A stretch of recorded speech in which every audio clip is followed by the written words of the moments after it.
Hello, everybody, and welcome back to my channel. Today, we are going to be discussing my disaster and emergency plan on a study day, or if I have to plan out a game plan if in case of a needed longer type of emergency situation.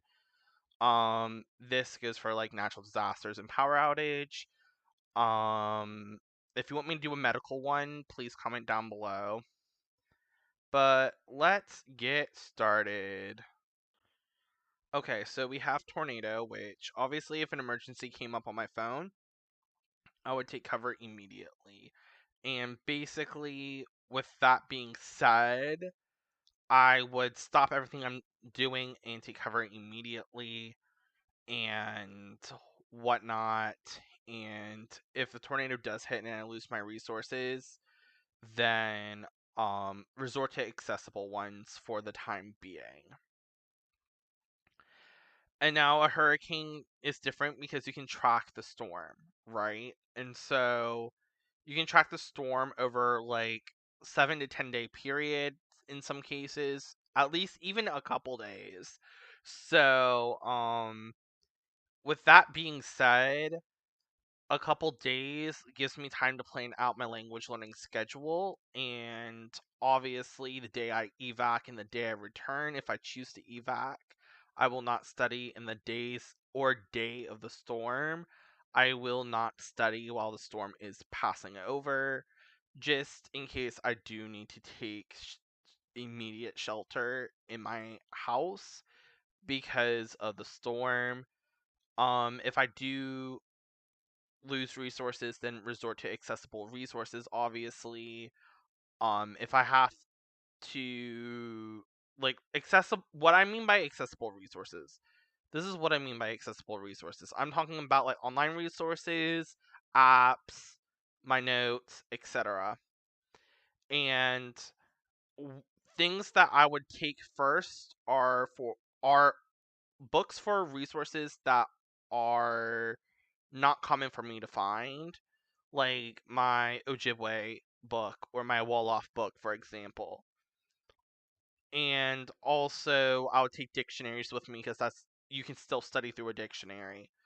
Um,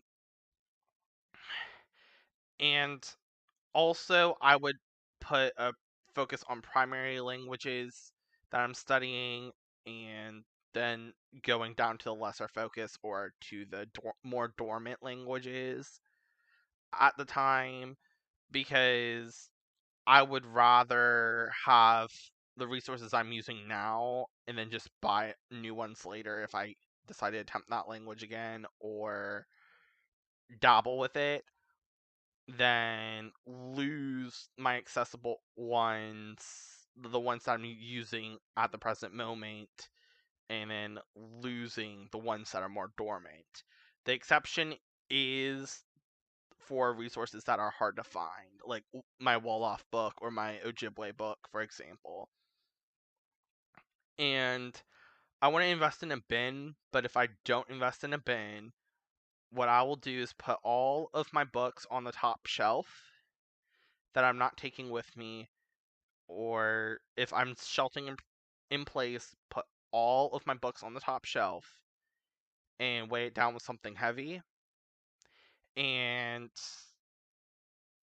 leave it like that till the storm passes and then come check on my books. If I obviously know I'm safe after the storm passes, then I will study by candlelight, flashlight, or daylight only. And I want to make that as an emphasis of a key. And flood, kind of the same plan. Um, there as far as flooding goes. I'm not super prone to flooding, but if it were to happen, kind of the same protocol. Um, so yeah. The next one I want to have is earthquake. And earthquakes are a huge deal because I faced one in 2011 because I live on the East Coast United States. And if you know anything about the East Coast quake of 2011, you know that it basically shook up the East Coast. And so my game plan is to stop studying immediately and do safety precautionary stuff that I learned in school, and um make sure that everything's okay, and then I'll continue studying. If I have a lot of studies the rest of the day, I'll just finish what I'm doing and stop for the rest of the day, because I don't want to do earthquake procedure multiple times and like stop my A tracker multiple times, because aftershocks do happen. Um, and I would want that to be a safety plan. If there were aftershocks, then I would be more worried about my safety than me just like trying to get in on that grind type of thing. Um, I put blizzards down on here. The only thing I would do is just not study and stay warm. Um, Especially if the power goes out. But if the power's on, I'm just gonna study. Unless it gets like really bad and we're trapped and it's like still too cold in the house, then I will just not study if it's too cold in the house. I do not like the cold. I do not like the snow. You will never see me outside in the snow, really, ever. Um, but if we do have a power outage, if I know it's only going to be off for a few minutes, then that's fine. But I will stop after studying after 2 minutes if it goes out while studying. And if the power outage bleeds into the next day and I know it's not a natural disaster, I will not study until the power comes back on. Just because I need to see, obviously. And if there's daylight outside, I might study a little bit, but it would just depend on like my mood and whatnot. Um, but let's say I wake up and the power's out, I won't study until power comes back on. Um, and the last one I put for last is wildfires. Wildfires are prone in my area because I live in a forested area. I live nearby some woods. And so this was super important that I included this. I will take all my resources that are irreplaceable, like my Wolof book, my Ojibwe book, and some other resources with me, and then it'll go active to dormant, like I said earlier. And if I have to leave all my books behind, that's fine. If I can only take like one or two, I'm literally my Ojibwe book will come first because I am Ojibwe, and having that access of knowledge for my ancestral language is super important to me.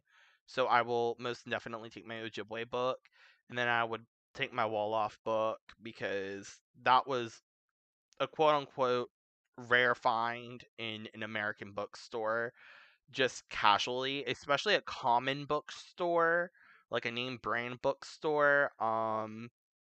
I found it in Barnes and Noble. So if you're American and you know what Barnes and Noble is, I found a Wolof book there, and I couldn't pass that up. And so yeah, so I'll take both my Wolof and Ojibwe books with me, and then any other important books and stuff with me, because in a wildfire situation, you basically have to evac almost practically immediately, to ensure your safety, and that's just more important to me. So if I literally cannot take anything else with me, it would probably be my Wolof and Ojibwe book.